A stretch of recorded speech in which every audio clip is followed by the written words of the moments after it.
Yo, selamat datang di channel Dims GG.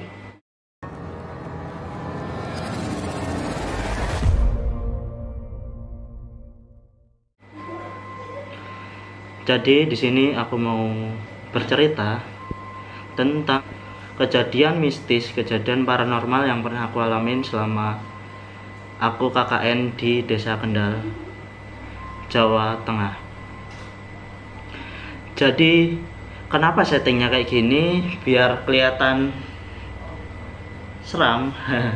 Ini aku lagi di rumah, jadi aku bisa ngeset semauku. Oke, sebelum aku bercerita, ini kenapa lilinnya dari tadi ini sampingin coba. Oh, ini aja. Oke, sebelum aku bercerita soal tentang kejadian paranormalku, aku ingin kalian semua komen, like, subscribe, dan share video ini ke teman-teman kalian agar teman-teman kalian ikut merinding bareng kita. Oke, mungkin ada sedikit gangguan nanti, suara-suara atau apapun, tapi jangan dihiraukan karena sekarang bukan jam dini hari seperti aku biasa bikin video, tapi sekarang masih jam 18.20.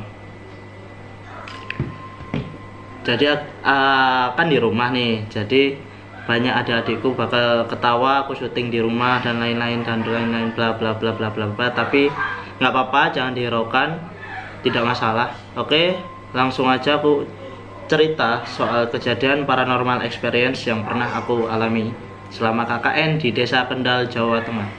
Di Kabupaten Kendal, Desa Pager Gunung, Jawa Tengah.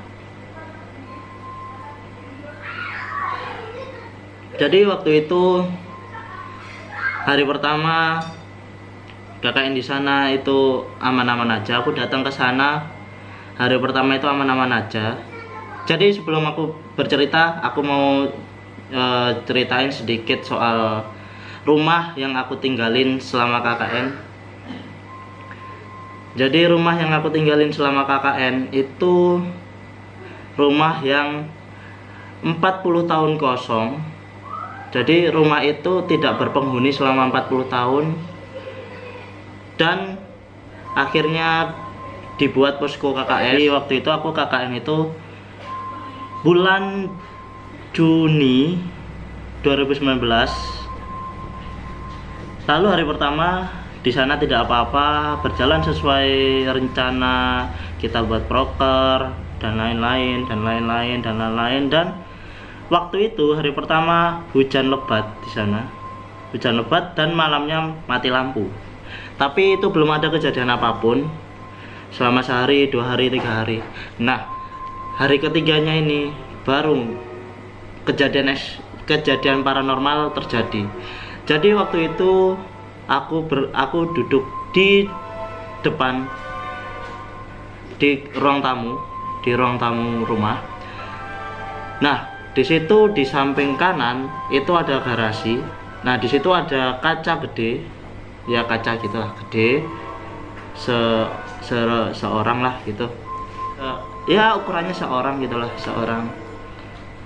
Nah, di situ aku dan teman-temanku melihat ada sesosok nenek pucat yang hanya kelihatan mukanya saja. Jadi di situ aku dan teman-temanku sedikit merinding karena memang itu kejadian pertama kali saat KKN kita diperlihatkan sesosok nenek pucat berwarna putih dan cuman kelihatan mukanya saja, tapi tidak kelihatan tubuhnya. Lalu di situ ada salah satu temanku itu yang katanya bisa melihat ataupun merasakan hal-hal gaib seperti itu. Tetapi aku tidak tahu apakah itu beneran atau tidak. Jadi kita dan teman-teman KKN yang lainnya percaya saja. Tetapi aku sedikit tidak percaya mengenai soal itu. Lalu aku dan teman-temanku tadi yang setelah melihat sesosok bayangan putih nenek-nenek tersebut, itu disuruh sama dia, yang temanku yang bisa ngerasakan dan lain-lain itu tadi, disuruh tetap tenang, itu cuman ingin berkenalan saja. Oke, setelah itu keesokan harinya dan lain-lain, itu sebenarnya masih banyak banget kejadian-kejadian paranormal yang tidak kita kira, tetapi kita hiraukan saja karena memang rumahnya bukan sedikit, tetapi sangat angker. Nah, di rumah tersebut itu ada satu pintu yang tidak boleh dibuka, kata pemiliknya. Tidak boleh dibuka, akhirnya kita pun penasaran. Aku lebih penasaran lagi daripada teman-teman KKN ku yang lain. Jadi aku mencoba untuk melihat dari lubang kecil pintu yang ada di tempat kunci. Nah, itu aku coba mengintip di situ. Dan akhirnya aku terkejut oleh sesuatu. Aku tidak tahu itu apa. Yang jelas itu sangat menyeramkan. Aku terpental dari depan pintu hingga, ya istilahnya kayak gini. Aku kan nggak melihat gini ya. Langsung tiba-tiba aku terpencal ke belakang sampai lumayan jauh, sekitar ya semeter lah lompatnya. Karena memang aku sangat-sangat kaget ya di situ. Karena itu ada sesosok bayangan hitam gede. Itu nggak tahu itu apa, karena tidak jelas juga. Soalnya kan lubang kunci. Memang kecil banget kan. Jadi agak nggak terlihat. Ya, tetapi aku biarkan saja. Karena memang biasanya rumah atau rumah seperti itu memang ada hal-hal yang seperti, apalagi itu udah 40 tahun tidak dihuni dan tidak ada makhluk hidup pun yang masuk di situ, makanya rumah itu angker. Jadi sebenarnya aku nggak bisa ya, kayaknya aku nggak bisa kalau misal disuruh cerita dari awal sampai akhir, karena memang kan kejadiannya banyak banget ya. Jadi mungkin aku langsung lompat aja ke kejadian yang paling epic. Nah, kejadian yang paling epic itu sebenarnya ada 2. Jadi kan mapnya tuh gini, kita masuk ada di rumah itu, sini garasi, sini ruang tengah. Nah, di sini kita masuk pintu kiri, ada kamar cewek, kamarnya anak cewek.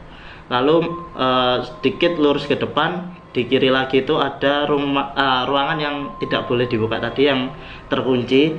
Lalu agak ke sana lagi, kiri jalan itu ada kayak tempat makan, ruang makan. Nah, ruang makan, di sampingnya ruang makan itu ada kaca gede lagi, cuman beda kayak yang di depan, yang di samping garasi beda, cuman itu gede juga. Jadi rumah kita itu dikelilingi oleh hutan. Posko kita, rumah itu sebenarnya dulunya itu milik kepala desa di situ, tetapi anak-anaknya atau keturunannya itu nggak mau nempatin di situ, nggak tahu kenapa. Akhirnya rumah itu kosong selama 40 tahun setelah meninggalnya kepala desa tersebut. Nah, mungkin nenek-nenek tadi yang aku lihat di hari ketiga tadi, mungkin itu sesosok orang yang dulunya pernah tinggal di situ ya, mungkin ya, tapi aku nggak tahu juga. Nah, jadi rumahnya itu kita itu jauh dari rumah warga, jauh banget ya, nggak banget sih ya, lumayan jauh, dan di sampingnya itu hutan-hutan, banyak hutan rimbun banget gitu. Jadi kalau misal kita melihat ke samping, keluar dari kaca ruang makan tersebut, kita nggak terlihat apa-apa karena itu emang gelap banget, tidak ada lampu sama sekali. Nah, kejadian epik pertama yaitu waktu aku kayak istilahnya duduk-duduk di tempat ruang makan. Kita duduk-duduk. Aku duduk-duduk dan ngelihat keluar itu ada sesosok bayangan putih gede banget, kayak sumpah itu nggak apa ya, nggak bisa dijelasin dengan kata-kata dah gedenya kayak gimana. Yang jelas gede banget, itu aku nggak tahu itu sosok apa, yang jelas itu putih gede, mukanya nggak kelihatan, itu nggak tahu apa, tapi itu bener-bener aku melihat dengan mata kepala aku sendiri, itu jelas banget. Sampai aku waktu itu nggak bisa cerita ke teman-temanku. Akhirnya aku cerita di sini, aku berani cerita di sini karena memang apa ya, itu kejadian epik banget yang pernah aku alami seumur hidupku. Oke. Ada satu hal lagi yang perlu aku jelaskan kepada kalian. Jadi di kamar mandinya kita, di kamar mandinya rumah itu ada satu kaca tua gitu, kaca di kamar mandi, tua banget kacanya, dan itu juga tidak boleh dipindah. Bayangkan, coba bayangkan seseram apa jika kalian jam 12 malam pengen pipis atau pengen boker, bakal ada kejadian apa yang akan melihat kalian di dalam jendela itu.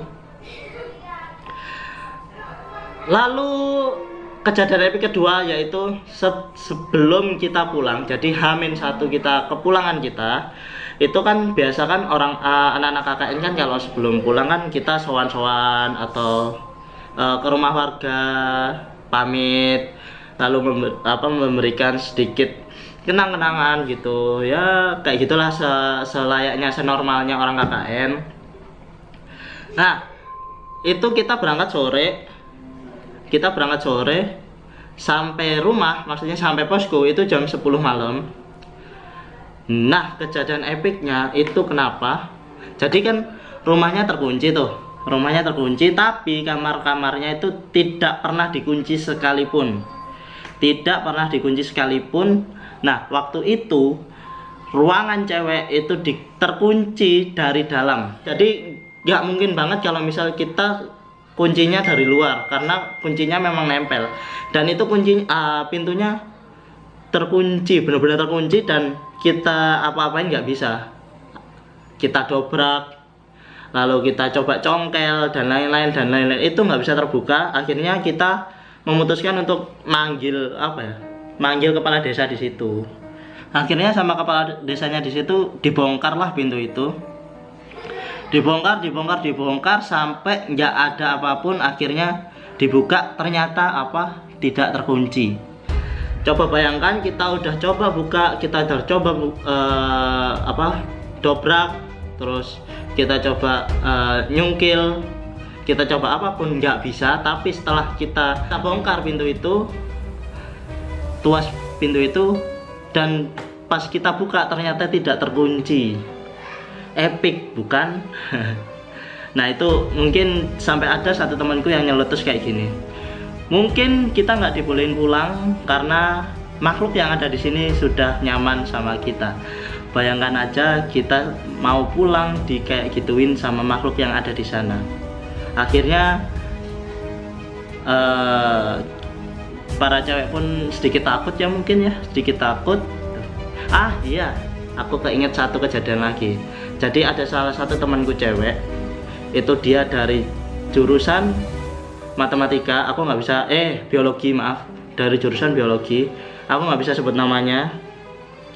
Dia itu bilang kalau misal dulunya itu nggak pernah mimisan sekalipun, baru pernah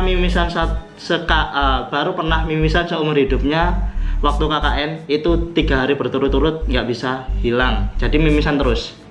Sampai akhirnya di hari ketiga jam 12 malam, jam setengah 12, dia benar-benar kesakitan, benar-benar nggak nyaman sama sekali dengan keadaan yang ditimpanya. Akhirnya kita memanggil salah satu kiai atau ustadz yang ada di desa itu. Kita disuruh ngambil satu gelas minuman, didoainlah sama kiai tersebut. Akhirnya satu gelas air minum itu setelah didoain, temanku cewek tadi suruh minum, 15 menit kemudian sembuh. Itu nggak tahu kenapa nggak tahu ada apa, kita semua benar-benar kaget, kita semua benar-benar ketakutan. Padahal itu masih masih beberapa minggu kita menjalankan KKN tersebut. Jadi wah, itu benar-benar sangar kalau bahasaku ya, sangar banget. Itu di luar ekspektasiku banget. Ternyata KKN itu seserem itu.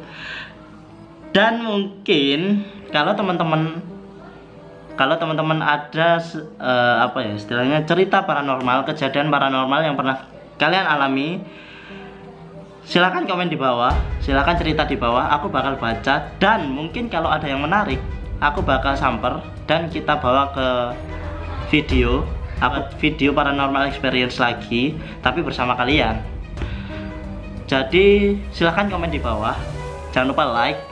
Nah, mungkin nanti setelah aku membuat video paranormal experience ini, mungkin nanti aku bakal datengin narasumber dari kalian maupun dari yang lain. Mungkin nanti aku cari siapa yang berkenan untuk masuk di channel YouTubeku untuk menceritakan kejadian-kejadian paranormal yang pernah mereka alamin. Jadi ditunggu aja video-video selanjutnya. Mungkin paranormal experience-ku kayak gitu, cuman kayak gitu ya, mungkin agak sedikit bosenin, tapi itu benar-benar kalau misal kalian mengalami sendiri itu benar-benar epic banget, dan itu nggak bisa dilupakan sama sekali, nggak bisa dilupakan. Itu aku sendiri kalau misal cerita itu masih sedikit ngeri ya, sedikit creepy. Buset, panas banget. Jadi jangan lupa like, komen, subscribe, dan jangan lupa juga yang paling penting adalah sebarkan ke teman-teman kalian, sebarkan ke rekan-rekan kalian biar mereka tahu kalau ada channel baru yang bakal ngelakuin challenge di malam hari atau challenge horor-hororan gitulah ya.